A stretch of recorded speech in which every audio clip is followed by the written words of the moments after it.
Sejam muito bem-vindos ao nosso canal. Eu sou o Senhor Papo e o meu convidado de hoje é mais essa personalidade com vocês, Capitão Wagner. Oi, pessoal, sou o Capitão Wagner e vamos bater um senhor papo.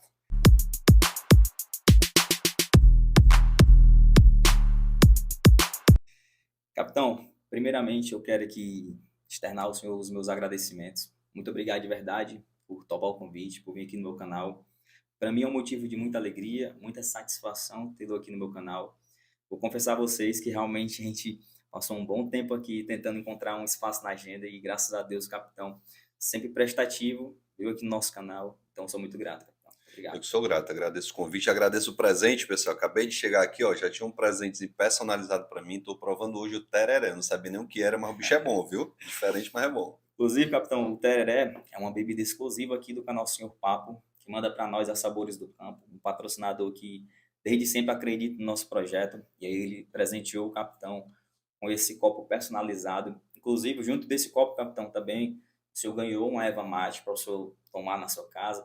Mostra lá para sua esposa, a Daiane, que já quer deixar um abraço aqui para sua esposa, para seus filhos. Obrigado. Então, depois aqui do podcast, eu vou entregar o presente da Sabores do Campo. Muito obrigado, Sabores do Campo.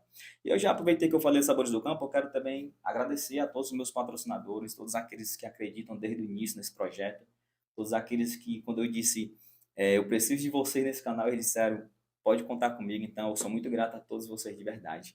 Tamo junto. Inclusive, os presentes, capitão, não param só por aqui, tá? A Saináticos, que é do mesmo grupo do que a Sai Nordeste, também mandou um presente para o senhor. O senhor ganhou uma caixa desse açaí aqui, Eita, prêmio. Vou dona mostrar Naine aqui vai para o pessoal gostar, aqui, ó. viu? Uma caixa desse açaí mandado pelo Açaí Náticos. Náticos, capitão, é do mesmo grupo do que a Açaí Nordeste. A Açaí Nordeste hoje tem 22 lojas aqui no Ceará. Então, eles realmente estão fechados com a gente desde o início e mandaram esse presente para o senhor. Tenho certeza que. Vou reclamar da assessoria ao vivo, porque vocês não me mandaram vir antes aqui, rapaz. Cheio de presente. Então, os nossos parceiros, com certeza, também ficaram muito felizes de ter o senhor aqui. Obrigado. Então, só agradecer mais uma vez a eles. Muito obrigado, tamo junto. Capitão, eu quero começar aqui a nossa conversa fazendo uma pergunta que eu sempre faço para todos os meus convidados, né? Quem é o Capitão Wagner? Como é que o senhor se define como pessoa, como profissional, como político? Eu, na verdade, me sinto vitorioso, né? Minha história, quem conhece, sabe que eu vim lá do João 23, né? O nosso amigo em comum que fez o contato, né? O André, que você conhece por Farias, que trabalha com você lá no quartel. O André foi quem fez o contato, cresceu comigo lá, estudamos no mesmo colégio. Eu fui crescido ali na rua Menino Jesus de Praga, onde estudei no Centro Educacional 4 de Outubro, colégio ali do bairro que hoje nem existe mais, infelizmente. Mas tenho uma alegria muito grande de ter nascido na periferia de Fortaleza e ter conseguido vencer na vida. Hoje eu uso uma frase, inclusive quando eu vou palestrar, quando eu vou conversar com as pessoas, é que se você quer algo extraordinário, né, eu sonhei quando criança em ser jogador da seleção brasileira, algo extraordinário, não consegui. Sonhei em ser cantor e a voz não ajudou, não deu certo. Sonhei em ser ator da Globo, também não deu certo. Mas acabei me tornando famoso por conta do trabalho na política. E por que eu fiquei famoso? Porque eu fiz algo extraordinário, fiz algo que as pessoas não tinham a coragem de fazer. Então, se você quer algo extraordinário, tenha um plano extraordinário, tenha metas extraordinárias e se esforce de maneira extraordinária. Eu não acho que vai ser fácil por conta de uma ideia boa que você vai vencer, que não é tão simples. Então, me defino como vitorioso, né, conseguir construir minha família, olhar para os meus filhos hoje e ver que eles têm uma vida melhor do que a que eu tive, é para mim motivo de muito orgulho, porque meu pai se esforçou muito também para me dar uma vida melhor do que a que ele teve. Meu pai lá da roça, lá do Oroz, começou a trabalhar com 10 anos de idade, trabalhou na roça, sem nunca ter frequentado a escola. Meu pai aprendeu a ler e escrever em casa, coisa que acontecia muito no passado. Verdade. Com 18 anos, pegou, juntou os paninhos de bunda, que nem diz lá no interior, foi bater em São Paulo, trabalhar como garçom, juntou um dinheirinho, né, conseguiu levar minha mãe e minha irmã para lá. Eu acabei nascendo em São Paulo por um acidente. Todos os meus irmãos são cearenses, meu pai é cearense, minha mãe é cearense, eu de gaiato fui nascer lá em São Paulo. Com 2 anos de idade eu já estava morando em Fortaleza. Foi em Fortaleza que eu fui criado. Meu pai nos criou, o pessoal que é mais jovem não sabe o que é, mas meu pai me criou fazendo Martim da Vila. Martim da Vila é uma cocada de rapadura com coco, parecido com a moreninha. Hoje você compra moreninha Verdade. lá na bodega. Então, Martim da Vila era esse doce que meu pai fazia. Minha mãe fazia din-din. Meu pai não queria que nós trabalhássemos, né, os filhos, porque ele começou a trabalhar muito cedo. E eu e minha irmã mais velha saímos escondidos né, com autorização da minha mãe, com Aham. um isopor de din-din para vender dia de domingo. Era alegria para a gente poder vender esse din-din, voltar com o isopor vazio, entregar o dinheiro para minha Massa. mãe. Então foi uma infância muito bacana, onde a gente fazia o que a gente muitas vezes não pode fazer hoje, jogava bola no meio da rua, arrancava o chaboco do dedo ali no calçamento. Então foi uma infância muito bacana. Tenho 3 irmãos, né, uma irmã que hoje mora em Macapá, e 2 outros irmãos que moram aqui. Antes do meu pai casar com minha mãe, ele teve uma filha, que mora lá em São Paulo, a Neuda, queria mandar um abraço para ela também. Então somos 5 irmãos, os 4 aqui, e a Neuda que é de um outro casamento, mas que a gente ama tanto quanto os demais. Massa. Basicamente isso. Capitão, realmente, o senhor falou uma coisa aí, né?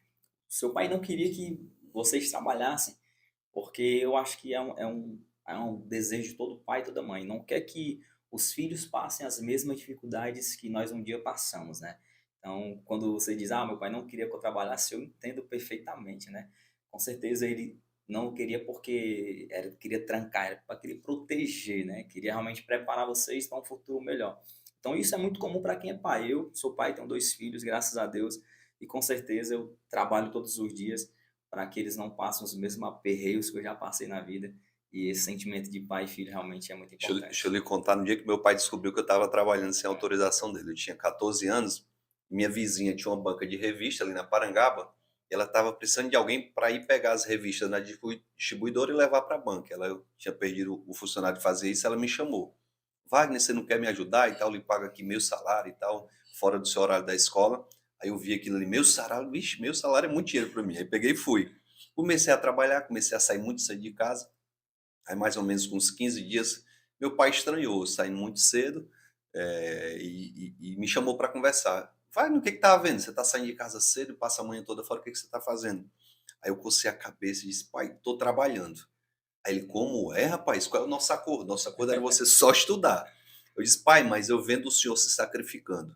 Na sexta-feira, quando eu vou sair com os amigos aqui, o senhor coçar os bolsos aí para me dar R$ 10, para comprar um refrigerante, para eu tomar um suco, comer um sanduíche. E isso dói demais para mim ver o senhor se esforçar, eu tendo saúde e o senhor não deixando eu fazer. Bora fazer um novo acordo? Ele se preocupava muito com as notas. Eu sempre fui o Aham. primeiro colocado da minha turma ali no colégio.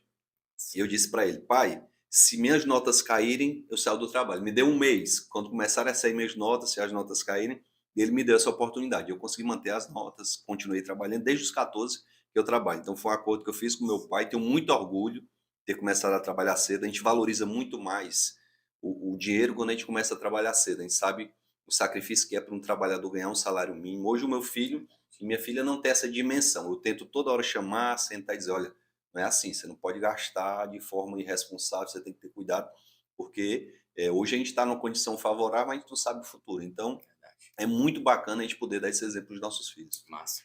Eu vejo aí, capitão, que desde muito novo o senhor tem essa questão de desafios, né? O senhor sempre abraçou desafios aí, pelo que eu percebi aí, essa questão de o senhor desafiar, vamos, me dê um mês para o senhor vai ver como eu vou produzir, de uma forma que o senhor vai deixar eu trabalhar e estudar. Essa questão de gostar de desafios, capitão. O senhor puxou de quem? Do seu pai, da sua mãe? Quem o senhor acha que foi mais assim, importante nesse sentido de criar o Capitão Wagner desafiador? Olha, eu não sei se foi meu pai, minha mãe, se foi a criação ali na rua, no João 23, que me deu essa característica. Eu sempre fui um jovem muito tímido, nunca fui alguém de pegar microfone e falar, nunca na minha turma, no colégio, eu fui alguém que me destacasse por conta da oratória ou coisa parecida, mas Aham. eu sempre fui extremamente responsável com minhas coisas, eu sempre pensei muito no futuro. Quando você chega ali naquela idade de 15, 16 anos, eu vivia um conflito. Meu Deus, o que é que eu vou ser? Vou ser médico, vou ser advogado, vou ser engenheiro? Será que dá certo? E num dado dia eu estava fazendo escola técnica, né, que eu passei no concurso para a escola técnica, eu sou formado em eletrotécnica, e um amigo chegou lá para mim e disse assim: Ei, cara, vai ter um concurso para oficial da Polícia Militar. Eu disse: concurso para oficial, o que é isso? Eu lembrava que meu pai era muito apaixonado pela farda, o sonho do Aham. meu pai era ser militar. E ele nunca conseguiu, porque nunca frequentou a escola, mas tinha uma fotozinha minha que até eu já postei na rede social com 4, 5 anos, com a farda de sargento. E eu lembrei que o sonho do meu pai é que eu fosse militar. O cara disse: você pode fazer o concurso direto para oficial. Eu disse: mas é fácil, como é que a gente faz?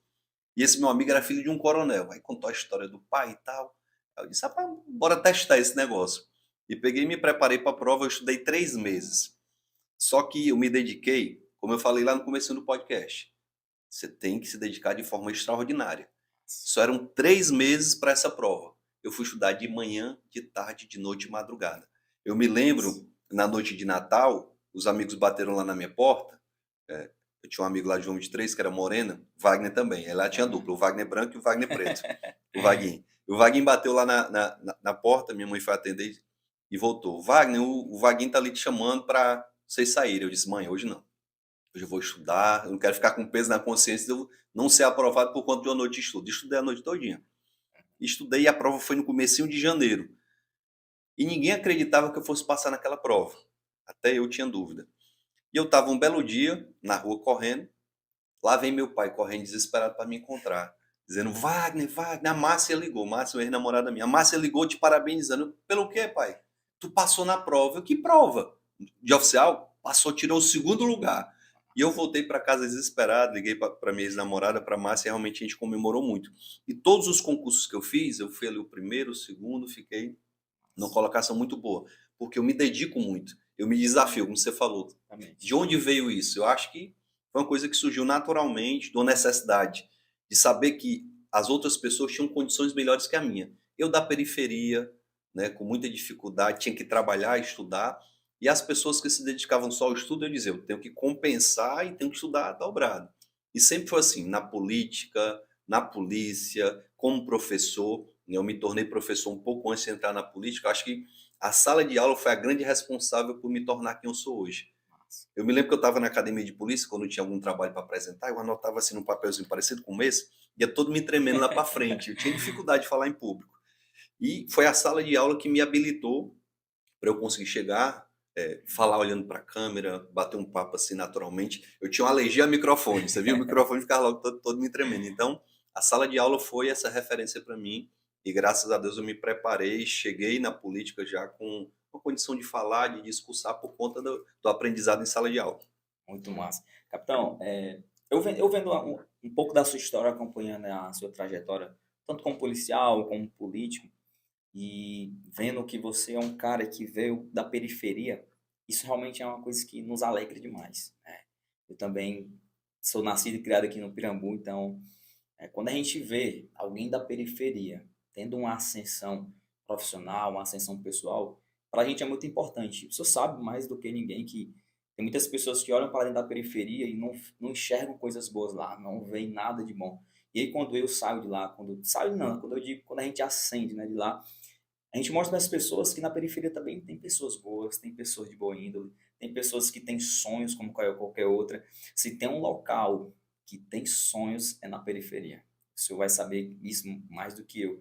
Na periferia tem pessoas que sonham, crianças, principalmente na periferia, se você chegar, ela vai dizer que quer ser um jogador de futebol famoso, ela vai dizer que quer ser um artista famoso. Então, quando eu olho para você e vejo, pô, esse cara veio da periferia, então é importante as pessoas que estão assistindo a gente saber que a periferia realmente é um mar de sonhos, né? E o senhor disse aí, eu sempre me desafiei, sempre busquei fazer o meu melhor para se diferenciar. E eu acho que esse é o segredo. Então, Assim que eu cheguei aqui, tô até arrepiado. Assim que eu cheguei, que eu desci do carro, tinha uma meninazinha ali na esquina. Quando eu botei a cabeça fora do carro, ela veio correndo para me abraçar e tirar uma foto. E como é bom, né, você ser verdade. reconhecido pela periferia, como é bom você ser uma referência para a periferia. Eu tive minhas referências também. Quando eu morava lá no João 23, eu busquei me espelhar em pessoas. Eu me espelhei muito no meu pai. Meu pai, mesmo sendo quase analfabeto, criou uma família com muita dignidade, com muito empenho, com muita dedicação, né? Então, é muito importante a gente ter uma referência para que essa referência seja o nosso espelho. E se tornar uma referência é muito bacana. Você vê a periferia, nascituro de jogador de futebol, de artista, Verdade. de gente que faz sucesso na economia, na política, em todo canto. Então, saber reconhecer isso e saber que o que falta à periferia é oportunidade, é o Verdade. caminho para a gente solucionar qualquer problema social. Se a gente entender que no Pirambu, no Bom Jardim, na Grande Messejana, lá no Vila Velha, tem pessoas, na sua grande maioria, que são pessoas de bem, uma pequena minoria que muitas vezes não é, de bem, a gente vai entender que a solução está na periferia, não é o problema. A periferia não pode ser considerada o problema sem a solução. Verdade. Agora, a gente tem que entender que a periferia não pode ser abandonada. Tem uma rua lá no Vila Velha, toda campanha minha eu vou lá nessa rua.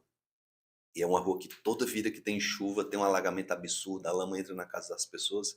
E o pessoal lá olha para mim e diz: Até quando, capitão? Até quando a gente vai viver nessa lama. Então, a gente sente que a periferia tem esperança de um dia ter oportunidade. A gente não quer a mesma condição do pessoal da aldeota, não. Até um debate esses dias aqui em Fortaleza, dizendo que Fortaleza era uma grande aldeota, como a gente sabe que não é. A gente não quer ser igual a aldeota, a gente quer ser o Pirambu, a gente quer ser o João 23, a gente quer ser... Quer ter a mesma dignidade, né? Só quer ter a mesma oportunidade. A gente quer estudar em boas escolas, a gente quer ser bem atendido no posto de saúde. Eu estou na missão lá em Maracanã como secretário de saúde desde o dia que eu cheguei. Estou há um mês lá. Todo dia eu digo, vamos atender bem, vamos abraçar as pessoas, vamos acolher as pessoas no posto de saúde, na UPA, no hospital. Muitas vezes o acolhimento já cura metade do problema que a pessoa tem. Porque hoje as pessoas, além do problema físico, têm um problema de saúde mental. A pandemia deixou a gente muito doente, em virtude de toda a circunstância, de ficar preso em casa sem poder ir para a rua. Então, a gente precisa se libertar dessa questão da pandemia, a gente precisa mostrar que a periferia é um ambiente que pode trazer muitas alegrias e pode ser a solução para tudo. Massa. Capitão, como o senhor mesmo falou aí, antes mesmo da polícia eu já dava aula, né? Já era professor, né, na sala de aula. O senhor passou em 6 concursos públicos, né? Foi aprovado em 6 concursos públicos. E eu queria saber do senhor, assim, como é para os seus alunos olhar para o Wagner, professor, e ver ali uma referência, quando você olha para uma sala de aulas lotada? O que é que você enxerga, capitão, como uma pessoa que já alcançou um patamar realmente muito além, mas para aquelas pessoas que estão buscando, se não a mesma, ascensões parecidas com a do senhor, como é para o senhor olhar para aquelas pessoas que estão estudando para um concurso, que estão estudando para passar no vestibular, como é esse sentimento como professor? Eu, há 2 anos atrás, peguei a família, botei dentro do carro e a gente foi fazer um passeio pela Orla. Fui até Natal. E o bom que o Felipe e a Raine, meus filhos, ficaram brincando. Pai, ainda bem que aqui em Natal o senhor não vai ser assediado, ninguém lhe conhece e tal. A gente foi parando, aí parou em frente ao hotel. Aí o rapaz veio ajudar a tirar as malas. Aí o rapaz me viu e disse assim, capitão, deixa eu levar a sua bolsa. Aí eu fiquei em dúvida se eu tinha escutado o capitão mesmo. Aí ele levou lá as coisas lá para fazer o check-in. Foi lá e veio cá. Aí eu fui entregar a chave do carro. Aí o cara ficou, capitão pra cá, capitão pra lá. Eu disse, meu irmão, tu tá me chamando de capitão, tu me conhece? O senhor não é o capitão Wagner lá do Ceará? Eu disse, sou sim. Eu disse, tu me conhece de onde? Capitão, meu irmão aqui assistiu uma videoaula do senhor, passou no concurso para a Polícia Militar, tá trabalhando lá no Ceará, e eu tô assistindo as suas videoaulas. Isso para mim é motivo de muita satisfação mesmo. Então, esse ambiente escolar, para mim, é um ambiente onde eu me sinto extremamente engrandecido. Porque eu sentei também no banco escolar, como você falou, estudando para passar em concurso e tive bons resultados. E poder mostrar para os alunos qual é o caminho para alcançar aquele resultado é muito bacana. Você vê alguém do Pirambu passar num concurso da Polícia Militar, de repente ter um salário digno, poder trabalhar, poder investir na família dele, fazer até um outro concurso para um salário melhor, para a Polícia Federal, para o PRF. Então, é muito bacana ver essa transformação social Verdade. que a gente alcança através do estudo. O estudo é uma ferramenta muito importante. E eu vivo um momento em que fui policial militar de rua, fui professor em sala de aula e estou agora na saúde. Os três serviços mais importantes para qualquer comunidade, eu estou tendo o prazer e a satisfação de vivenciar na ponta.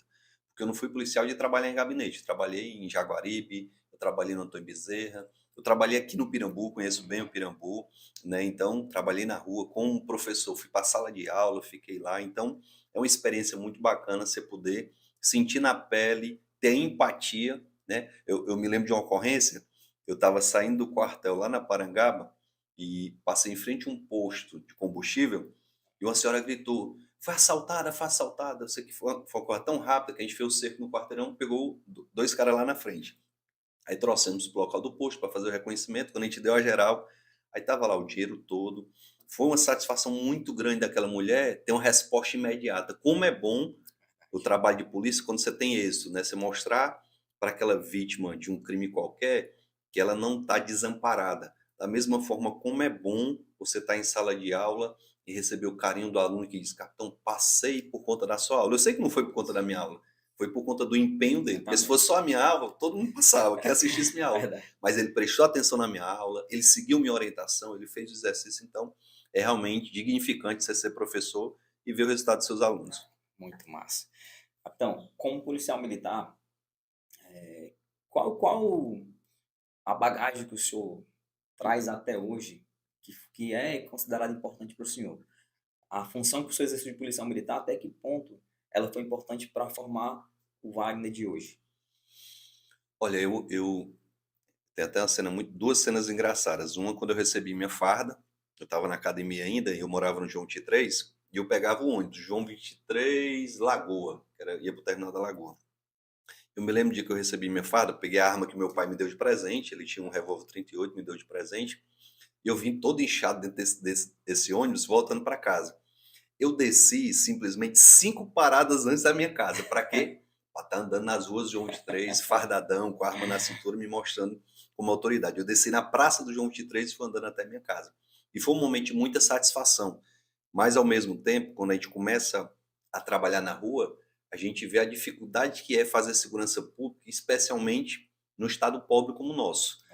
Isso não é uma exclusividade do Ceará, mas todo estado pobre a dificuldade é maior, porque a polícia muitas vezes não tem a estrutura. Hoje o sistema no Brasil parece ser contrário ao sistema de segurança. É você se deparar com uma situação como eu me deparei de policiais lá em Morada Nova. 5 policiais tomaram conhecimento de um grupo que estava chegando lá para praticar um assalto, abordaram os indivíduos, 5 indivíduos, todos os 5 armados, os policiais efetuaram a prisão sem efetuar um disparo, sem agredir ninguém, levaram para a delegacia. No dia seguinte, uma audiência de custódia, a juíza viu uma lesão de 1 centímetro no dedo midinho do pé de um dos bandidos, e por conta disso os policiais estão respondendo a um procedimento. Aí eu fico me perguntando, qual é o estímulo que esse policial tem para, de novo, quando tomar conhecimento de uma ocorrência como essa, chegar lá e fazer a mesma coisa?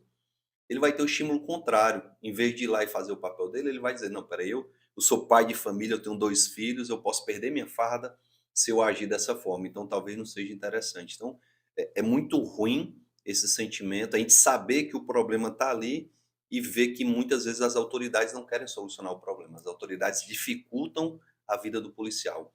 E não é querer passar a mão na cabeça de policial que faz coisa errada, não, pelo contrário. Policial que faz coisa errada, a própria corporação, ela é a favor de que ele saia da corporação, de que ele seja expulso. Agora, o bom policial, aquele que se dedica, aquele que por conta de uma prisão acaba respondendo a um procedimento, esse, logicamente, acaba sendo uma referência que os integrantes da corporação veem como algo que não estimula na prática do serviço. Então, aprendi muito nas ruas, né, trabalhei no trânsito, na antiga CPRV, trabalhei no interior, em Jaguaribe, experiência muito bacana, porque no interior o policial tem que saber fazer tudo.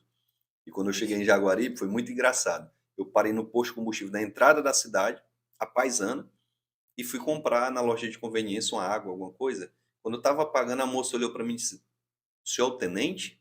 Eu disse, oi? O senhor é o tenente que está chegando aqui na cidade? E eu disse, como é que você sabe? Não, porque eu vi a farda ali no carro e estava um zuzuzum que ia chegar um tenente na cidade e imaginei que fosse o senhor. Então, no interior a gente é polícia de verdade. Eu me lembro de muitas ocorrências que a gente foi à frente, a gente efetuou prisões. Eu prendi um assaltante de banco que no mesmo dia a gente foi determinado que a gente levasse ele para outro estado, o estado do Piauí, porque ele era um preso do Piauí. E ele foi metade do caminho tentando chantagear a gente, oferecendo dinheiro para a gente libertar, e a outra metade, que ele viu que a gente não ia cair na chantagem, na tentativa de suborno, foi nos ameaçando. O cara, inclusive, chegou a dizer, a gente parou para jantar lá em Iguatu, e eu fui jantar no quartel, por questão de segurança, e o cara olhou para mim e disse assim, Wagner, tu tem uma filha, né? O cara sabia que eu tinha uma filha, sabia meu endereço aqui em Fortaleza e tentou me coagir com aquilo. E eu tive o equilíbrio de contar até 10, respirar e não fazer nada com ele ali. Então, a atividade policial realmente exige da gente uma tranquilidade, uma consciência muito Verdade. grande, e aprendi muito por conta disso. Massa. Já quero aqui pedir a vocês que estão assistindo aqui o nosso podcast com o Capitão Wagner, já se inscreve aí no canal, pode mandar sua pergunta, seu comentário aí, que a gente está aqui com o Capitão e a gente vai com certeza passar para eles. Capitão, a gente tem um açaí do Que Açaí Nordeste, e aí eles também nos dão a honra de mandar para nós o açaí, para nós degustarmos aqui Opa, durante bom. a gravação. Bom que eu vou jogar bola hoje bem. Já vai energizado, né? Então, o Que Açaí Nordeste, como eu falei, 22 lojas no Ceará e agora chegaram em São Paulo também. Nossa. Inauguraram recente uma loja lá. E é uma empresa, capitão, que eles realmente se preocupam com qualidade, né? Então, quando você trabalha com qualidade, realmente você não tem limite. Capitão, enquanto ela traz o nosso açaí aí, a diretora aí, eu chamo de diretora, minha esposa. A chefe, a A mulher que chefe. manda. Capitão, o senhor ganhou uma notoriedade muito grande naquela campanha de vereador em 2012. Só que poucas pessoas sabem que antes de ser vereador, o senhor já foi também deputado estadual. Em 2010, ficando na suplência de Fernanda Pessoa e depois assumindo, depois que ela se afastou, né? Pergunta que eu quero fazer para o senhor agora. O que foi que motivou o senhor a ingressar nessa carreira política? Qual foi o principal papel que você quis assumir como político? Olha, eu acho que muitos brasileiros, né, não vou nem dizer muitos cearenses, mas muitos brasileiros são indignados com a atuação dos políticos. Eu era um brasileiro indignado. Eu me lembro demais na primeira campanha, quando eu ia pedir voto, era muito engraçado. Eu ia pedir voto e me lembrava quando eu era apenas o eleitor, que o político chegava ali na minha porta, pegava na minha mão, pedia meu voto, quando ele dava as costas, eu dizia, vai pra lá, mais um ladrão aqui atrás de voto, não sei o quê. E minha primeira campanha foi muito engraçada, foi assim, eu pedi o voto, pegava na mão, aí lembrava, vai já me esculhambar, quando eu der as costas aqui, vai falar mal de mim. E foi uma campanha muito constrangedora para mim, eu fiz a campanha toda com vergonha de pedir o voto.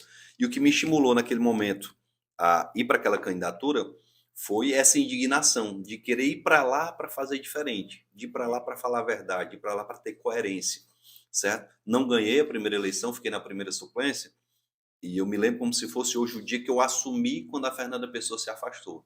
Ela se afastou, tirou a licença de 4 meses, no dia 29 de setembro de 2011. Essa data é uma das poucas. Eu não sou muito bom de memória, não, mas essa data eu não esqueço. E no dia que eu assumi, estava tendo uma manifestação de professores apanharam lá na Assembleia, foi um negócio muito marcante. E no dia que eu assumi, eu tinha uma missão na minha cabeça que era chamar a atenção de um deputado, esse deputado, num processo de uma eleição suplementar na cidade de Jardim, tinha agredido um policial de forma verbal na frente da TV Verdes Mares. O policial foi fazer uma busca no carro e ele disse, olha, filma aqui, senão esse policial vai roubar alguma coisa aqui dentro do carro. E aquilo foi extremamente constrangedor. O policial que estava cumprindo a determinação do juiz. E o que aconteceu? No dia que eu cheguei lá, esse deputado, coincidentemente, foi me receber na porta do plenário. Eu disse, meu Deus, eu vim para cá com a missão de chamar a atenção do cara, o cara vem me receber. Eu disse, mas não vou arregar, não. Fui lá, na hora que me chamaram, eu disse, olha, queria exigir aqui do deputado, ele se retratasse, o policial estava fazendo o papel dele, papapá. Então foi um momento de muita emoção para mim e para todos os meus eleitores. E de lá para cá eu mantive essa posição, eu mantive a coerência. O que grande parte dos políticos fazem? Se elegem com o discurso, aí ganhou. Vixe, o discurso, cara, é bacana, esse cara realmente vai contra o sistema, e quando chega lá, se alia ao sistema. Se vende, se rende ao sistema. Por conta disso, as pessoas perderam a crença, a credibilidade nos políticos. E eu tenho tentado, nesses 12 anos de política que eu tenho, vou fazer 13 anos esse ano, manter essa coerência, certo? Eu acabei de perder a eleição para governador, aí tem gente que chega, por que você não se junta aí com o governador? Eu digo, olha, seria incoerente da minha parte, porque eu fiz a campanha contra ele. No que eu puder ajudar o Estado, conte comigo, estou aqui à disposição, mas não vou me juntar. Se a gente fez campanha ontem um contra o outro, então respeito o governador que foi eleito e tal, não vou estar brigando com ele à toa, mas seria incoerência grande da minha parte me juntar com ele. Então, manter a coerência é algo extremamente importante e acredito que esse é o caminho correto. Massa, muito bom. Enquanto o senhor experimenta o Prova aqui nosso no açaí do açaí. QSE Nordeste aí, um açaí muito top aí, tenho certeza que o senhor vai gostar. Capitão, de 2012 para cá, o senhor vem em ascensão política, né? 2012 vereador, 2014 estadual, 2016 candidato a prefeito, 2018 federal, 2020 candidato a prefeito novamente, não é isso? E 22 governador. De lá para cá, como político, né? Se o senhor pudesse mudar alguma coisa na sua trajetória política, o que seria? O senhor, eu poderia ter feito diferente. Primeiro, realmente é uma exceção você entrar na política como eu entrei há 12 anos atrás e já ter tido a oportunidade que eu tive no ano passado de ser candidato a governador. Você pegar as eleições, a minha primeira eleição, 28.818 votos, a segunda, 43 mil, depois 194 mil, 303 mil, até chegar no ano passado 1.650.000 votos. Então, uma acessão astronômica no curto espaço de tempo. E o que eu posso dizer é que eu tenho muito orgulho dessa trajetória. Lógico que dizer que eu não poderia ter mudado nada seria arrogância da nossa parte, que a gente sempre está aprendendo em cada eleição. Eu acho que, mais do que qualquer coisa, você precisa se cercar de um grupo técnico, especialmente numa eleição majoritária, para que as pessoas confiem no seu projeto. você tem que ter uma boa pessoa da saúde, uma boa pessoa da educação, uma boa pessoa da economia. Você tem que ter um time para mostrar para as pessoas que você não vai governar só. Quem acha que o deputado está ali trabalhando só está errado, tem toda uma equipe que está por trás dele. Se você acha que o prefeito está fazendo tudo sozinho, está errado, você pode até ver o prefeito lá na ponta, mas por trás do prefeito tem uma equipe de 20.000 pessoas, 30.000 pessoas que trabalham. A prefeitura começa de Fortaleza, que é gigante. Então, se cercar de pessoas capacitadas, hoje eu estou cercado dessas pessoas, talvez se eu tivesse feito isso com mais antecedência, a gente tivesse tirado resultados melhores. Capitão, o senhor falou aí de time, né? E aí, quando fala de time, é notório que o senhor valoriza muito as pessoas que estão próximas do senhor, né? Como parceiros políticos, como pessoas realmente que lhe acompanham desde o início lá, quando o senhor realmente foi candidato a primeira vez. E aí um dos que me lembro mais é Soldado Noélio, Sargento Reginaldo, lá no início, Cabo Sabino, essas pessoas que sempre estiveram com o senhor, né? O seu time, vamos dizer assim. Como fazer, capitão, para manter esse time motivado em busca sempre de projetos maiores? Como é que o senhor procura fazer esse time engajar? Olha, além de ter diálogo permanente, você tem que ter estabelecimento de metas, você tem que mostrar como alcançar essas metas. A gente acabou fortalecendo um grupo hoje, depois você que está comigo desde o começo, doutor Lúcio Alcântara. Quando eu fui sentar com o doutor Lúcio a primeira vez, lá em 2010, quando eu fui candidato, eu fiquei me tremendo para falar com ele. O cara era governador quando eu entrei na polícia, então foi para mim motivo de muita alegria e satisfação. E o doutor Lúcio está comigo até hoje, Roberto Pessoa, Fernanda Pessoa. É um time que, além desse pessoal da segurança pública, tem o Márcio Martins, que é um cara da cultura, extremamente capacitado, envolvido aí nos movimentos juninos. Então, cada dia que passa, nosso grupo ele não só cresce, como ele se consolida, porque a gente mantém a palavra. O que que faz com que o nosso grupo seja referência no estado? É a gente se comprometer com algo e manter firme aquela posição. Tem um vereador aqui do Toy Bezerra, que é meu amigo, não tem nada de mais citar o nome dele, o Adail Júnior, que é adversário do PDT, mas é amigo da gente. Logicamente a gente se cumprimenta, conversa, é um cara muito bacana. E o Adail sempre sobe à tribuna lá na Câmara de Vereadores dizendo assim: o PDT tinha que aprender com o Capitão Wagner, porque o Capitão Wagner faz com que os mandatários tirem licença para os suplentes assumirem e terem uma oportunidade. Se existe hoje um Capitão Wagner, porque lá atrás a deputada Fernanda Pessoa tirou uma licença para eu assumir. E foi nesses 4 meses que eu assumi que eu mostrei para as pessoas quem era o Capitão Wagner. Então, dá oportunidade para novas lideranças políticas. O Noélio foi vereador, depois subiu para deputado estadual. O Reginaldo foi vereador, agora é deputado estadual. Então, essa experiência que eu vivi, eu procuro replicar também nos meus parceiros. Acho que é por conta disso que a gente tem crescido. Massa. Eu vejo a importância de um time num crescimento pessoal muito importante, capitão, porque, como eu falei anteriormente, o seu time também impulsionou a muito a sua carreira, impulsionou muito, o senhor buscou muitos votos, né? Eu cansei de ver, eu como policial, cansei de ver os aliados do senhor indo nos quartéis, indo lá falar sobre o senhor, falar da campanha, pedindo aquele apoio. Então, realmente, muitas das vezes as pessoas nem conseguem ter acesso ao senhor, mas seu time está lá, presente, está lá sempre buscando conhecer, né, quem é o Capitão Wagner para poder passar para os seus futuros eleitores, E né? tem muito mais gente, Robson, que nem está nos holofotes. Eu posso citar um vizinho seu aqui, Aham. o Ivan, que é cabeleireiro, tem um salãozinho aqui na Leste Oeste. Sei quem é. Até hoje eu corto o cabelo lá no Ivan. Ele até Mas, brinca comigo. É um cara que toda campanha minha tá comigo, tá lutando, tá defendendo o nosso nome, chama os vizinhos todos para estar com a gente. Então, é você manter um trabalho contínuo para que as pessoas não se sintam usadas. De repente eu venho aqui na tua casa na campanha, e meu chapa, não sei o que, falo contigo, depois sumo, passo 4 anos sem aparecer, volto novamente daqui a 4 anos. Isso gera nas pessoas uma sensação de que elas estão sendo usadas para um objetivo político. Agora, se eu venho aqui, me torno teu amigo, e entre as campanhas a gente continua tendo contato, quando eu passo aqui na região, eu vou te dar um abraço, vou tomar um café, é, então isso acaba gerando uma credibilidade que a coisa é espontânea e não uma maquiagem, não uma coisa montada somente na época da campanha. realmente. Capitão, como a gente falou no início sobre a sua ascensão política, né?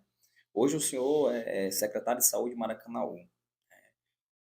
Qual a importância do senhor para assumir esse cargo tão importante que as pessoas pedem tanto melhorias na área da saúde, principalmente, né? Porque, afinal de contas, se nós não tivermos saúde, a gente não trabalha, a gente não estuda, a gente não faz nada. Então, qual a importância do senhor assumir esse cargo tão importante como secretário de saúde? Olha, primeiro que antes de eu assumir, eu recebi muitas críticas e eu sou muito aberto para a questão da crítica. Eu acho que as pessoas têm que criticar realmente. As pessoas queriam entender, mas como assim? Como é que esse cara vai ser o secretário de saúde? Qual a experiência que ele tem na área da saúde? As pessoas não sabiam que você ter alguém que tem potencial e capacidade de liderança faz com que as coisas aconteçam.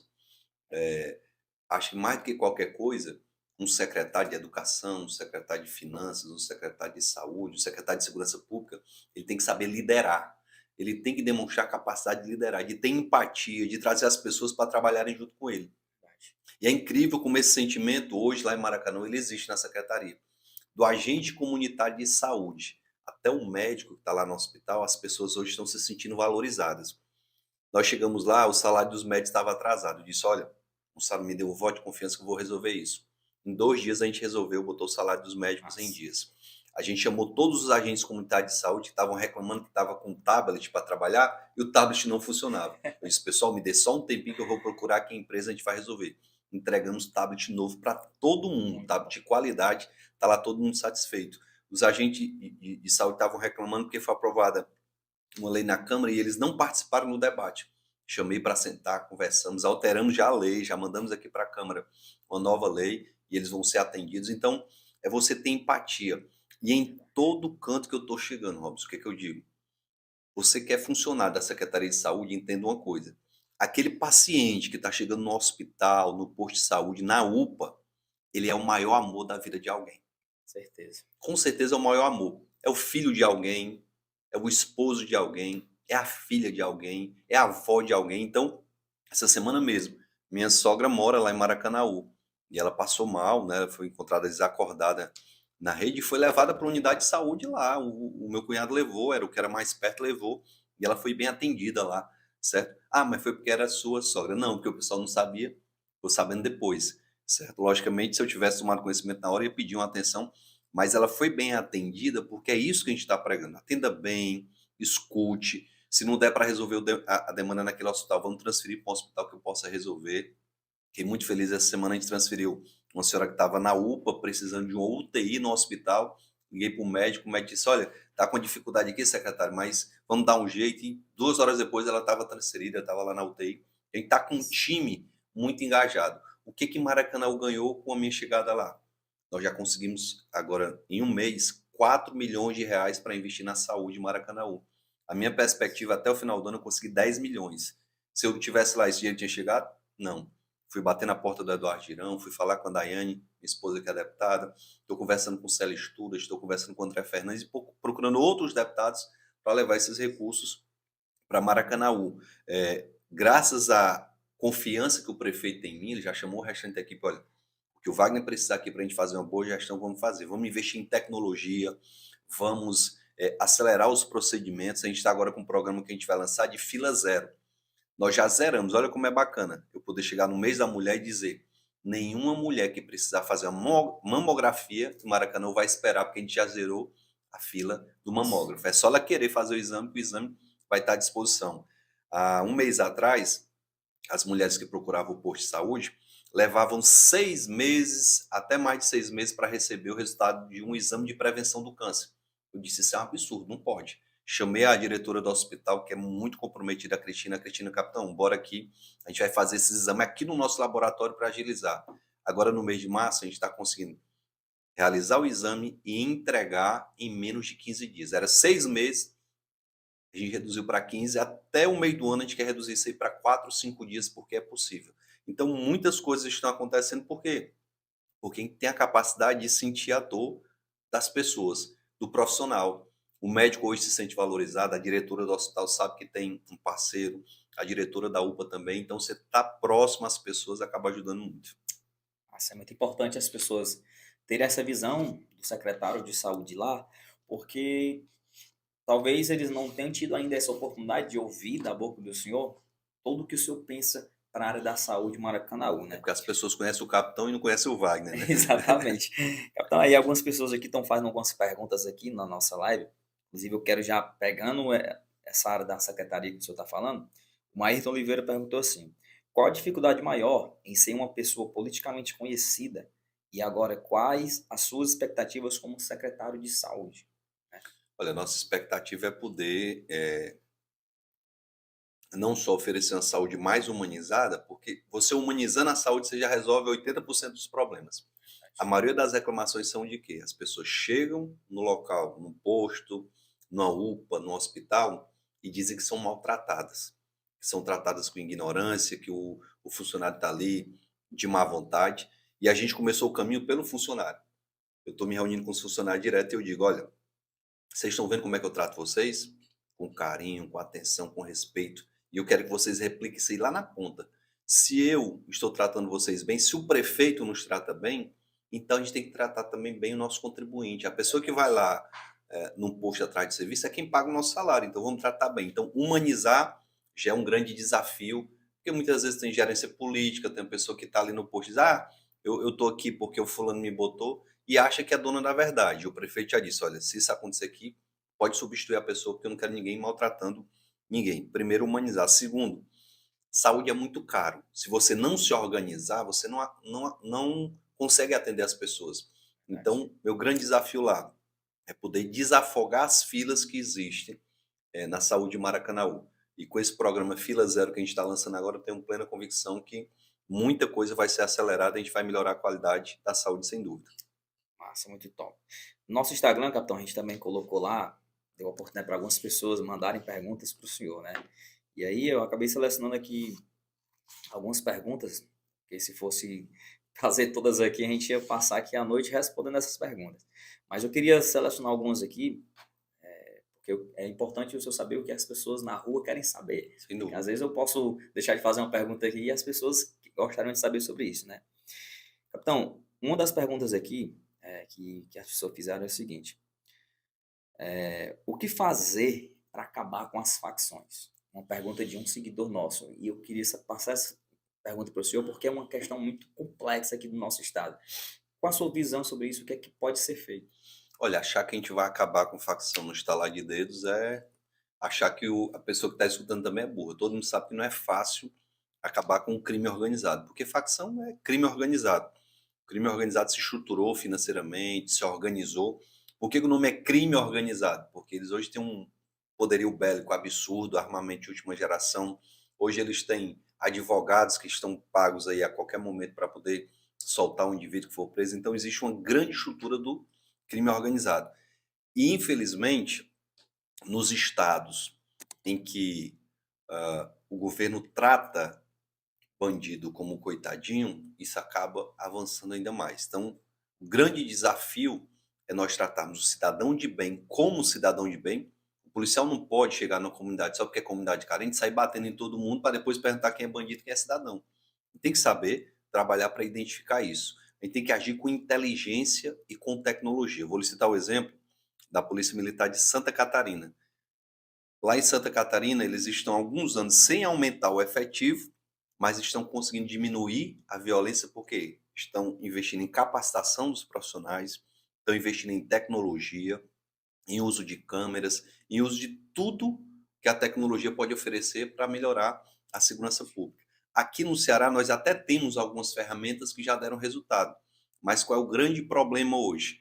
É que no estado do Ceará, o crime está aliado à classe política. Isso aqui eu já falei em diversos locais. No dia que nós tivermos governantes que tenham a coragem de dizer basta, se o vereador está ligado aqui à facção, o vereador tem que ser tratado como bandido. Se o deputado é ligado à facção, o deputado tem que ser tratado como bandido. Se tem um secretário aqui do governo ligado à facção, tem que ser tratado como bandido. A gente viu semana passada o secretário de um município do interior, que é tomado por uma facção, ser preso porque estava guardando o armamento que era da facção. Então não adianta de nada a gente fazer uma operação lá em Monsenhor Tabosa, que é esse município que eu acabei de citar, prender pessoas, depois a polícia vai embora, os bandidos ficam à vontade. Então a gente tem que ter a capacidade de investir em tecnologia, de tratar bandido como bandido e tratar cidadão como cidadão para sanar esse problema.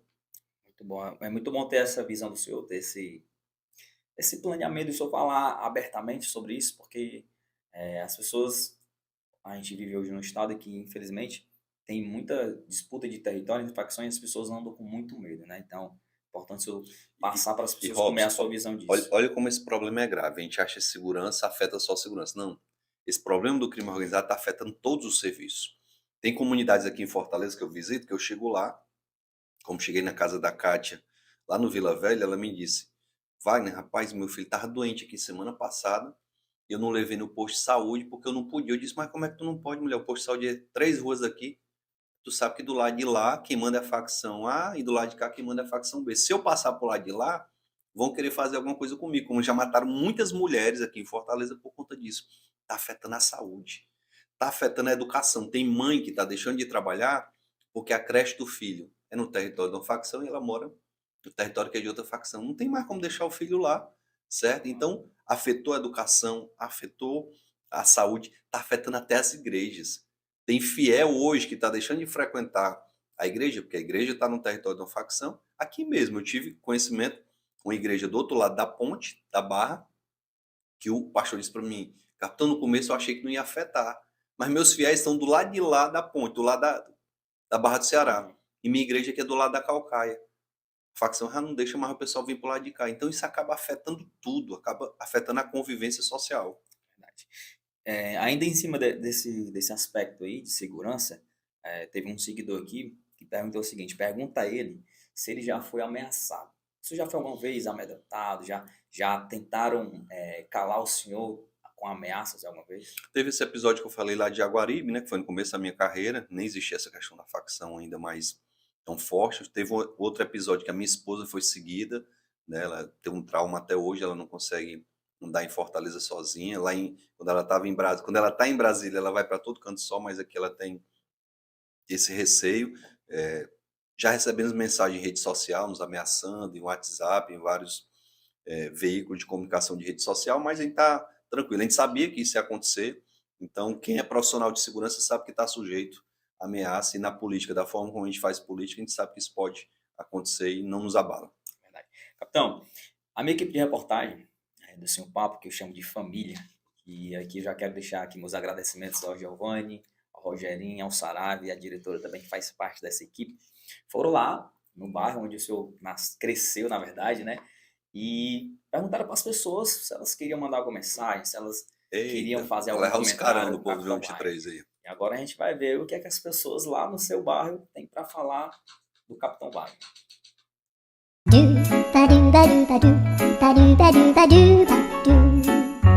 Que merda, hein? Chegamos! Que demais! Fala, rapaziada, Rogerinho na área, né? Juntamente aqui com meu mano Giovanni mais uma vez, para mais uma entrevista aqui diretamente para o canal do Senhor Papo aí no YouTube, né? E o entrevistado de hoje, Giovanni, quem é? Diz aí pra galera. Nada mais, nada menos que ele, Capitão Wagner. Rapaziada, seguinte, vocês sabiam que o Capitão Wagner é cria aqui do bairro João 23? Sabia não? Eu não sabia, eu confesso pra E vocês. ele se criou aqui, não foi, Rogerinho? Isso mesmo. E hoje a gente veio aqui, né, para entrevistar, né, essa galera aqui do bairro do João 23, né, para abordar, para ver se eles têm alguma pergunta para fazer para o Capitão Wagner, né, algum tipo de melhoria. E vamos deixar a critério deles aí, as perguntas, tá, rapaziada? Então é isso aí, vamos lá. Você sabia que o Capitão Wagner é cria aqui do bairro? Sei sim. O Capitão Wagner é um filho nosso aqui do bairro João 23. Inclusive ele andava aqui na praça, aqui mais os meninos, jogando bola, dando a volta aqui pela praça. Sempre a gente conheceu ele por aqui.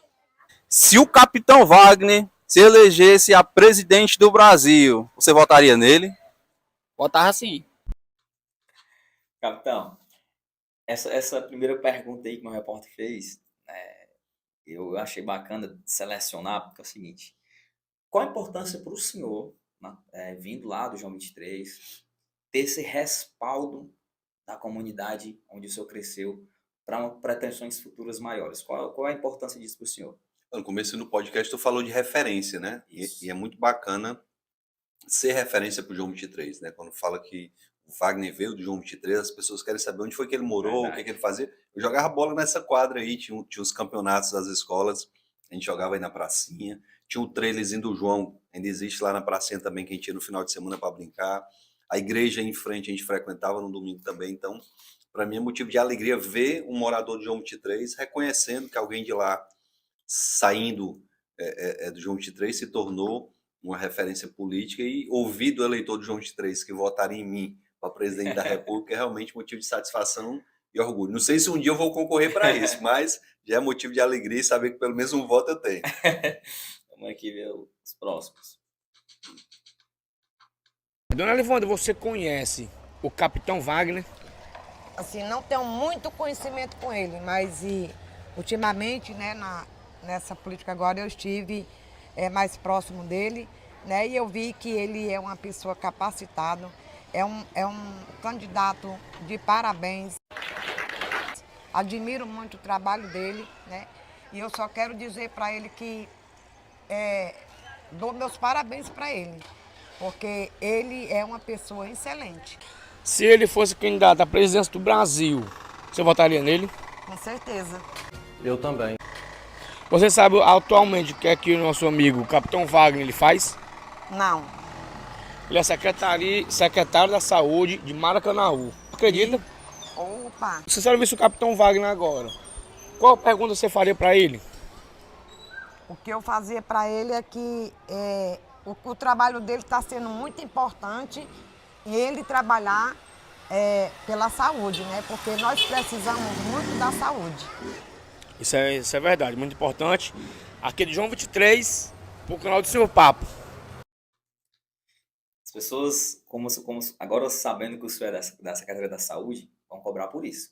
Sem dúvida. E como eu falei, a experiência é muito bacana. O pessoal já conhecia um Wagner policial, alguns conheciam um professor, muita gente conhecia o professor, agora estão conhecendo alguém envolvido nessa demanda que é a mais complexa. Eu confesso para você que eu não imaginei que era tão complexo fazer saúde. A participação popular é muito mais intensa, a cobrança é muito mais intensa, né? Todo mundo procura o posto de saúde, todo mundo quer dar uma sugestão de uma melhor forma de fazer gestão na saúde, então é gratificante poder ouvir as pessoas lá do bairro de João 23, conhecendo também o Wagner da saúde, para quem sabe lá no futuro a gente ter uma capacidade de tratar de todos os assuntos com mais propriedade. Massa, vamos lá que ainda tem mais aqui. As pessoas realmente lá abraçaram a reportagem, viu, capitão? Senhora tivesse a oportunidade de mandar aqui uma mensagem para ele, Capitão Wagner, porque ele vai estar ao vivo agora, né, lá no canal do Senhor Papo. Quer deixar uma mensagenzinha para ele? Eu queria só dizer para ele que ele é uma pessoa muito especial. Ele já candidatou a ser político, né?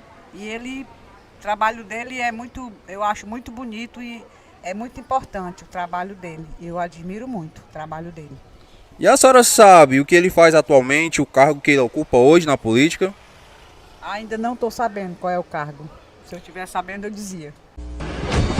Atualmente, né, ele abranja o cargo de secretário da Saúde, né, hoje lá no Maracanaú, né? E é isso aí, senhor Capitão Wagner, essa mensagem, né, da senhora Márcia aqui para você, tá? Então recebe essa mensagem. Capitão, o senhor acha que esse conhecimento de política, né? Ela falou, eu conheço ele, sei que ele já se candidatou algumas vezes. Isso, até que ponto isso é benéfico? O senhor acha que é importante, que não é, que tanto faz? A questão das pessoas conhecerem mais sobre política. A campanha na TV, ela acaba expondo muita imagem, né? Toda vida, quando eu saio de uma campanha na TV, as pessoas me conhecem de todo canto, mas muitas vezes as pessoas não se aprofundam no conhecimento do candidato. Mesmo sendo a pessoa que me elogia, não sabe que nesse momento eu estou na Secretaria de Saúde, lá em Maracanã. As pessoas não têm muito interesse em conhecer a política fora do período eleitoral. Na campanha sabem quem é, o que faz e tal, mas seria muito importante que as pessoas se envolvessem e conhecessem o passado de cada um para, na hora de fazer a escolha, escolher de forma adequada. Muitas vezes você vê na campanha a pessoa bacana e tal, com um discurso bonito, mas peraí, esse cara já teve uma oportunidade de fazer algo e não fez.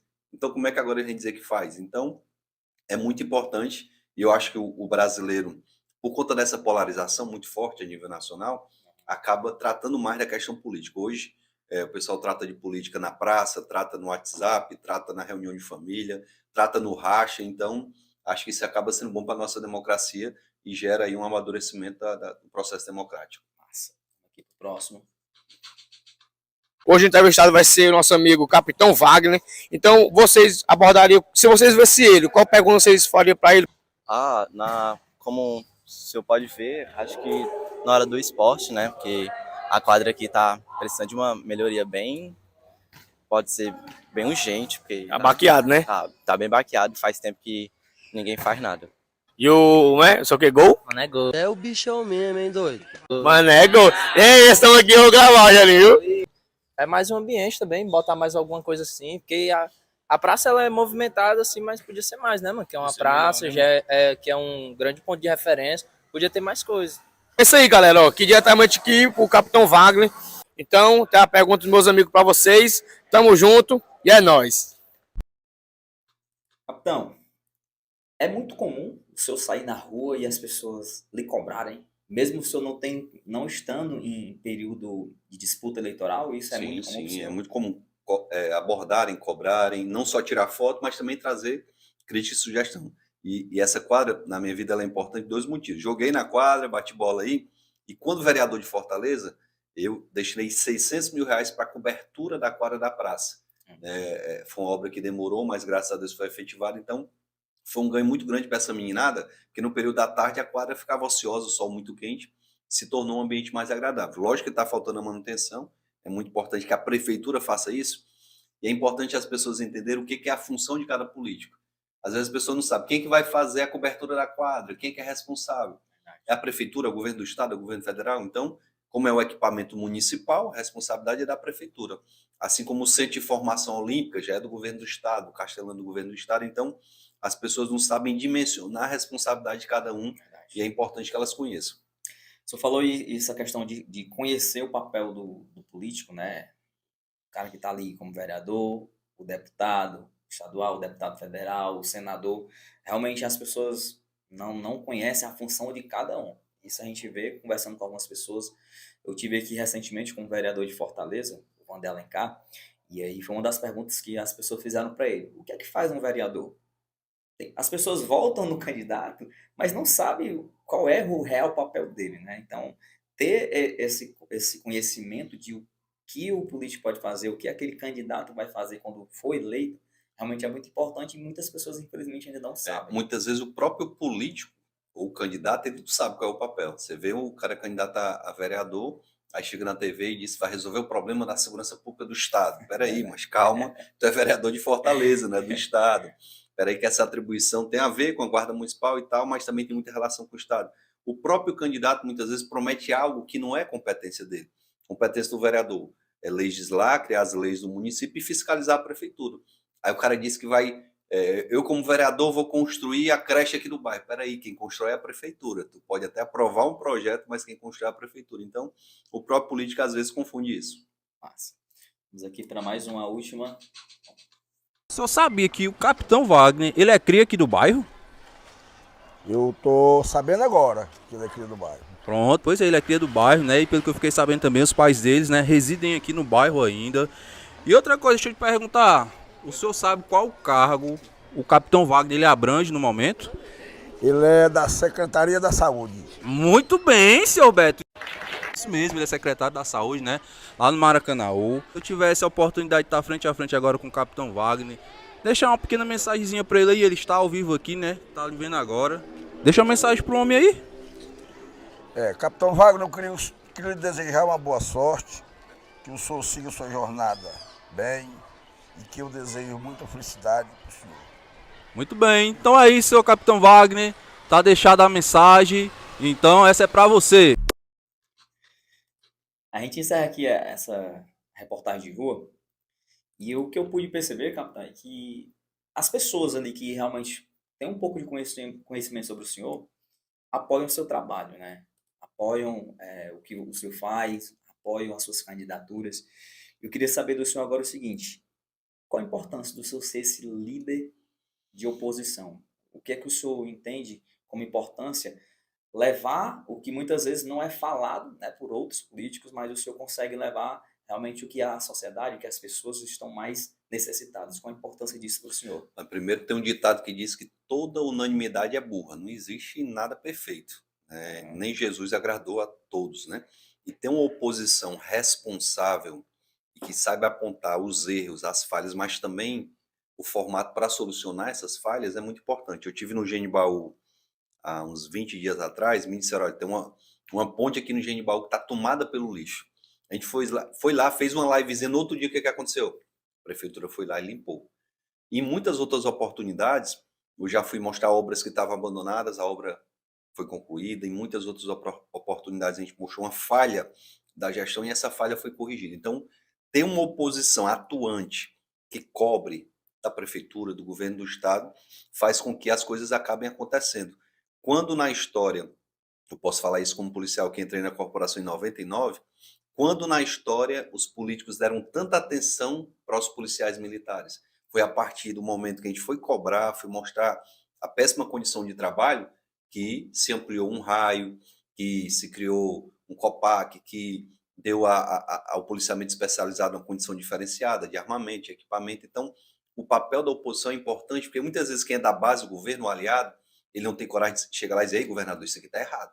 Ele vai lá só dizer: governador, está tudo bom, está tudo perfeito, bacana, não sei o quê, porque ele está preocupado com o interesse dele. Então, quando você não tem um interesse imediato e pessoal, você vai lá para falar a verdade. E é isso que a gente tem feito durante esses 13 anos, e acredito que acabamos contribuindo com muita coisa que deu certo no estado do Ceará. Então, como o senhor me falou agora, 13 anos. 13 anos engajado nessa carreira política. Algum momento o senhor pensou em desistir dessa carreira? Algum momento o senhor pensou em abrir mão e dizer: não quero mais saber de política? Teve esse momento já? Teve sim. Depois da última eleição de prefeito, em 2020, eu até fiz um acordo com a dona Daiane. A gente estava em Brasília, né? Porque eu estava no mandato de deputado federal. E ela disse: amor, tá bom, você já deu sua parcela de contribuição, a população resolveu escolher outro, então vamos se aquietar, terminar esse mandato, a gente volta para casa, vai cuidar da nossa vida, a gente não precisa de política, você vai dar sua aula, eu vou trabalhar e a gente consegue viver tranquilamente, sem tanta pressão. E a gente chegou realmente a fazer esse acordo. Engraçado que a gente foi morar em Brasília e o acordo era ficar o ano todo em Brasília. Aí quando chegou ali perto do mês de maio, aí o vírus da política veio forte no sangue, o pessoal dando corda, não sei o que. Eu disse: amor, estamos dando corda aí para eu ser candidato a governador. Ela disse: mas o nosso acordo não era sair da política? Pois é, eu tô só lhe dizendo para você avaliar aí. Eu sei que foi lá e veio cá, ela olhou para mim e disse assim: amor, tu for candidato, tu vai ficar bem, vai ficar feliz? Eu vou, acho que é uma oportunidade bacana poder. Tu sabe o risco de perder? Eu sei. Quem vai para uma campanha dessa vai para ganhar ou para perder, mas só em ser candidato a governador e ter a oportunidade de mostrar soluções para os problemas já é para mim uma grande alegria. E ela concordou, lá em casa a gente faz tudo combinado. Eu sou barriga branca mesmo, viu, pessoal? Só faço as coisas que a mulher autoriza. Então teve esse momento, mas graças a Deus passou. E a gente está muito bem, a gente está bem lá em Brasília. Eu acho que a gente vai ter ainda vida longa na política. Massa, isso é massa saber esse tipo de situação. Bastidor, né? De bastidor. Bastidor, porque às vezes o cara olha para um político, como o senhor, diz: o cara ali é só coisa boa, o cara é conhecido nacionalmente, mas não sabe as batalhas internas que o cara passa, né? As batalhas que realmente só quem conhece é quem vive, né? Eu queria fazer uma pergunta para o senhor. O que é que te motiva hoje, capitão, a seguir? O que é que para você é importante? Não, eu sigo na política por causa disso. Olha, eu sou um cara que acredita muito em Deus, né? Eu sou cristão, frequento a igreja assiduamente, tem um pastor que me orienta. E eu acho que a gente tem que deixar um legado aqui na Terra. Essa passagem aqui é muito rápida. Um dia desse era um menino jogando bola lá no João 23, já estou com 44 anos. E eu sei que isso aqui vai passar rápido, daqui a pouco nem existe mais o Capitão Wagner, nem existe mais o Wagner. E eu quero deixar no mundo um legado, não só para os meus filhos, para minha família, para os meus amigos, mas também para os cearenses. E você ter a oportunidade de se tornar prefeito ou de se tornar governador, e poder mostrar que dá para fazer muito mais do que outras pessoas fizeram e deixar um exemplo de retidão, eu acho assim, quando você vai lá e faz uma coisa errada, você, pelo exemplo errado, acaba arrastando muita gente a fazer coisa errada. Se você for lá e fizer o certo, você vai acabar arrastando pessoas também a fazer o certo. O exemplo arrasta, mais do que a palavra, o discurso bonito. Você vem e faz um discurso bonito, o pessoal diz: quero ver na prática. Falar é fácil, né? Esse discurso é muito conhecido. Mas você poder chegar lá, fazer diferente, mostrar: olha, pessoal, dá para fazer. Se a gente realmente tiver uma preocupação com as pessoas. E quem tem o sentimento de ter vivido lá na ponta da dificuldade, eu acho que tem mais capacidade de fazer o correto. Porque vai doer na consciência o cara sabendo que esse dinheiro aqui é para merenda escolar, é para o transporte escolar, o cara tirar o dinheiro da merenda e do transporte para botar no bolso. O cara sabendo que aquele dinheiro ali vai comprar um medicamento para o posto de saúde está precisando, que muitas pessoas morre por conta daquilo ali, que já viu, que já pegou fila, eu já fui atendido em posto de saúde lá no João 23, já fui atendido pelo dentista, já fui atendido pelo clínico. Então, você ter vivido essa realidade, eu acho que acaba lhe trazendo mais humanidade. Saber que sua mãe foi lá pro Tia Júlia, lá na Parangaba, atrás de atendimento para você, para seus irmãos. Então, eu acho que isso, mais do que nunca, é o que me motiva a ainda estar na política. Eu costumo dizer que Deus já me deu muito mais do que eu mereço. Financeiramente eu estou bem, pago minhas contas direitinho, tenho condição de voltar para a sala de aula, tenho condição de viver sem luxo, que a gente nunca teve essa questão de luxo. E para mim é muito mais a motivação de poder deixar um legado do que qualquer outra coisa. Se o senhor puder mencionar uma dificuldade em ser político, qual é a dificuldade? A dificuldade é que, por conta da má fama dos políticos, você é bandido até que se prove o contrário. É muito ruim você chegar num ambiente e as pessoas já lhe olharem de forma equivocada porque acham que você é igual a outros que fazem coisas erradas. Tem muito político que é correto, que é honesto, só que esse político que é honesto, que é correto, ele não está na capa do jornal. O que está na capa do jornal é o que desviou dinheiro, é o que estava juntando dinheiro no apartamento, é o que desviou dinheiro da Petrobras, que desviou dinheiro da saúde. Esse está na capa do jornal. É igual o policial. Olha como é interessante, eu sou policial e político, duas categorias que são mal vistas pela sociedade por conta de uma minoria. Lá dentro da polícia tem um policial que faz coisa errada. Aí todo bicho, polícia, faz coisa errada. Já matou, já extorquiu. Infelizmente essa não é a realidade, as pessoas não têm esse entendimento. Então, a gente precisa, como eu falei agora há pouco, não respondi outra pergunta, deixar um legado, fazer o correto para mostrar. É possível sim fazer o correto. É possível ter uma educação de qualidade, com professores valorizados. É possível colocar a questão político-partidária de lado e fazer gestão, deixar a política partidária para a época da eleição.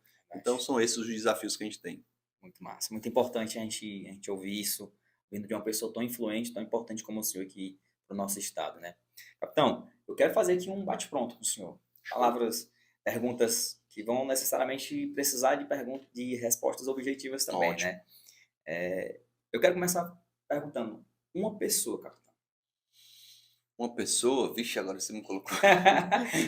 Eu sei que o senhor queria citar... Deus, pronto, Deus, é minha referência. Senão o senhor vai ser injusto, né? Citar uma pessoa, ficar com ciúme, né? Um hobby. Um hobby, jogar bola com o meu garotão, vou já jogar. Massa. Uma lembrança boa.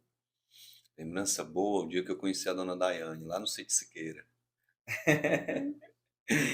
Uma lembrança ruim, capitão. Lembrança ruim, o dia que eu fui reprovado injustamente no concurso que eu ia fazer lá em São Paulo. O cara olhou para mim, eu passei na prova, ele olhou para mim e disse: não vai para São Paulo não, quer fazer a gente passar vergonha. Na verdade, eu botei na justiça, fui para São Paulo e tirei o primeiro lugar do Brasil. Essa lembrança ruim realmente marcou o senhor, né? Foi ruim que eu saí chorando do local e depois fui lá e foi o primeiro lugar do Brasil. Massa. Se o senhor pudesse citar um amigo. Um amigo, meu pai. Em algum momento, capitão, o senhor alguma vez pensou, como político, como pessoa influente que o senhor é, quando disputasse um cargo político, o senhor já pensou em, no meio do caminho, desistir? Teve esse momento de o senhor, no meio da trajetória política, o senhor, não vou abrir mão, não quero, porque eu estou vendo que o cenário não é da forma que eu imaginei. Não, até porque a gente que é policial sabe que os bastidores da política são sujos. A gente que é policial anda num limiar entre o bem e o mal. A facilidade para você ir para o mal é muito grande, mas a gente prefere ficar aqui do lado da sociedade. Então, do mesmo jeito na política, eu vejo a coisa errada, tenho me mantido na linha correta. Um sonho para o senhor, capitão? Um sonho governar o Ceará um dia. E uma meta? Uma meta a curto prazo, ser prefeito de Fortaleza. Capitão, mais uma vez eu quero agradecer ao senhor por esse conteúdo muito top que a gente acabou de produzir aqui. Como eu disse no início lá, muito importante ter a sua presença aqui no meu canal, me sinto realmente muito privilegiado.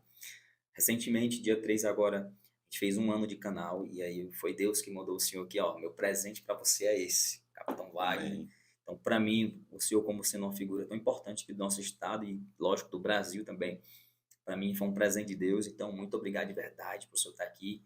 Tenho certeza que o conteúdo que o senhor deixou aqui vai ficar para a eternidade. Meu canal vai estar sempre lá. O Capitão Wagner esteve lá, falando das suas experiências, falando dos seus objetivos. Então, muito obrigado de verdade, capitão. Espero voltar aqui como prefeito, depois como governador. Fechado, hein? Pessoal, quero agradecer aqui a vocês que acompanharam até agora esse podcast. Obrigado pela audiência, obrigado aos meus parceiros mais uma vez. Tamo junto e até a próxima. O bicho é bom, viu?